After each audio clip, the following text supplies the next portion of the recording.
Je n'ai pas besoin des images, mais il me semblait déjà dans les directs qu'il n'est pas au jeu, et en regardant les images, encore moins. Et en plus, ça ne se trompe pas des 10 cm. Dans ce match, on savait qu'un but, ça pouvait suffire. C'est le cas dans les matchs serrés comme ça. Voilà.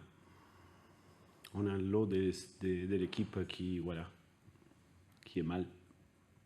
En première mi-temps, vous avez des regrets parce que vous avez vu François aussi qui se crée les occasions, lui, dans la En réalité, on a fait le match qu'on voulait faire, bien évidemment, en montant le ballon assez vite. En première mi-temps, on a vu déjà qu'il y avait des possibilités.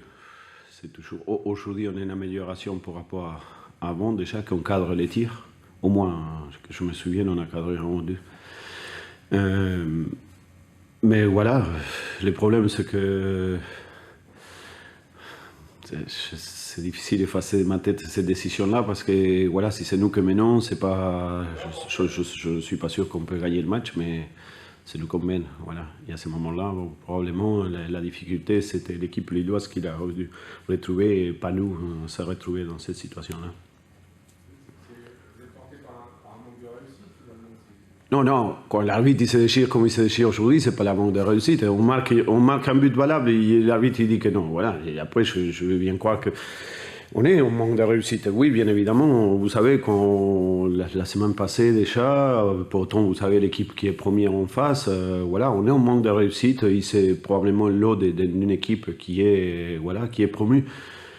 Mais si en plus on commence à ajouter des choses comme ça, alors là, ça va devenir très difficile. Mais nous sommes probablement pas dans la quantité de points qu'on espérait, bien évidemment, mais dans le contenu du match, on est vraiment dans ce qu'on a venu à chercher, bien évidemment.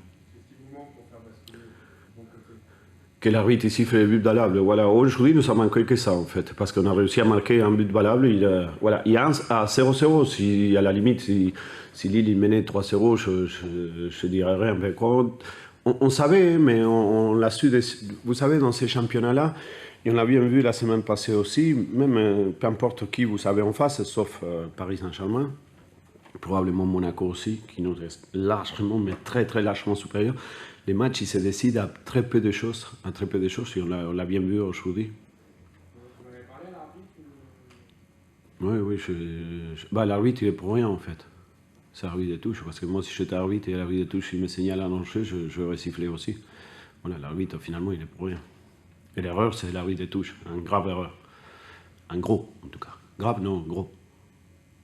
Vous êtes en colère ce soir justement Vous imaginez bien, vous perdez un 0 là comme ça. Je savais que le match, voilà, ça pouvait jouer à un but, sauf que voilà, malheureusement, c'est passé comme ça. Franchement, ces derniers temps, je sors toujours avec la même sensation de. Je ne vais pas féliciter mon équipe parce qu'on perd, bien évidemment, mais je n'ai pas grand-chose à reprocher à mes joueurs. Probablement en deuxième mi-temps, on a reculé sans pour autant être en danger. On a reculé de nous-mêmes, que c'est ce qu'on ne voulait pas faire et c'est ce qu'on n'a pas fait en première mi-temps. Ça peut être la fatigue, ça peut aussi que Lille, il avançait ses lignes, bien évidemment, parce que Lille, il avait l'obligation, en étant chez lui, de mener le jeu, bien évidemment. Voilà, le regret, c'est toujours le même, c'est pas se montrer efficace, mais finalement, aujourd'hui, on s'est montré efficace, sauf que voilà. Pablo, ce soir, Metz prend 7-0 à la mi-temps, dans des conditions particulières. Dijon arrive à arracher un match nul 3-3, vous êtes battu. Est-ce qu'on arrive déjà dans la période, après ce 8e match, où les promus vont être un petit peu plus en difficulté qu'ils n'ont été en début de saison? Non, je pense le contraire. Nous, on est en avance, bien évidemment. Nous, je pense que dans les shows, on est en avance. La preuve, on n'a pas venu.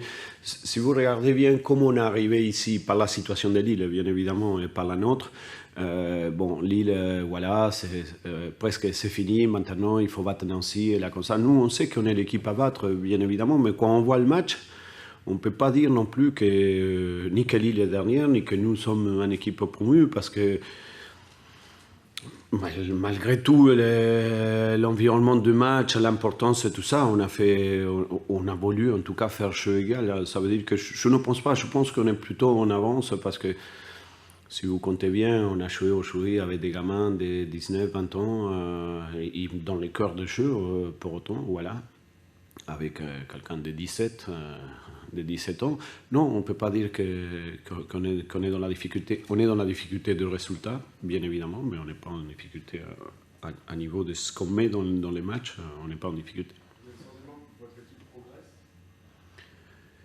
Au classement, non. Ça, c'est sûr et certain qu'au classement, on ne progresse pas. Mais en tout cas, on voit que le choix des joueurs, qu'il y a plusieurs choix, et ça, c'est vraiment important pour nous, pour moi en tout cas. La première de Mawassa, pour vous, elle était intéressante? On cherchait aujourd'hui à bien évidemment donner beaucoup de la vitesse sur les deux joueurs excentrés, mais pas pour autant avec l'obligation de jouer dans les couloirs. Il y en avait vu en première mi-temps qu'il a été, après forcément c'est un gamin, il était touché. Voilà, il est sorti parce qu'il a été touché. Mais voilà, dans l'ensemble, je suis content de sa prestation, bien évidemment, en sachant qu'il a 17 ans. Voilà. Et qu'on va se le faire piquer d'ici à quelques peu de temps. Tant qu'à faire, on voit tout en noir.